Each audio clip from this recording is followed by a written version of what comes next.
Magandang araw po sa inyong lahat at welcome to my channel, Mommy Flo.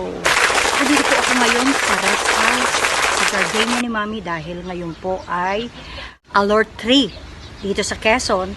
Kaya hindi po pwede lumabas at hulun-hulo ng mga tao. So, instead na magmukmuk ako sa bahay, panoodin nyo po ang Buhay Probinsya.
Pag tayo po ay nagsisiga, kailangan po ang ating pong mga kahoy ay hindi hulun-hulun din, hindi dikit-dikit. Kailangan po may space para po ang ating apoy ay makahinga. Natutunan ko po yan sa Girl Scout.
Mapapansin nyo po ang sign na ang ating manok ay native kapag po dilaw ang kanyang taba.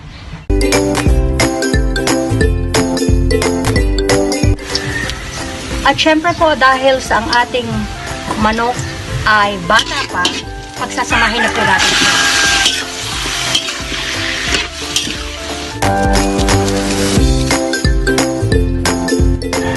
At syempre, takpan po natin hanggang sa siya ay malito.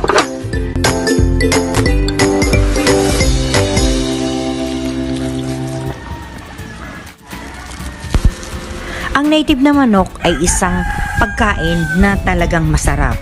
So kung gusto natin na magkaroon ng native na manok, napakasimple, bumili tayo ng babae at lalaki. Ganyan po kami nagsimula, dalawa lang po. Ngayon, sa panahon ngayon, napakahirap po ng buhay. Kaya kailangan po nating mag-isip. Ang manok po na native ay hindi gaanong maabalang palakihin dahil ito po ay free range. Ibig sabihin, pwede po itong paggalagala lang sa ating bakuran. Ang mga manok po talaga walang sayang.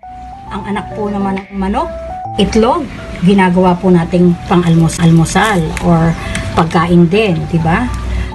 At ito naman po, at yung shell niya, ginagawa din naman po natin ito para pa ito pampataba ng mga halaman. Ito po. Maganda po talagang mag-alaga ng manok. Kahit po ipot o ang kanyang manure, pwede din pong pampataba ng lupa. So, ayun. So, nakakatuwa lang po, di ba? Ito po.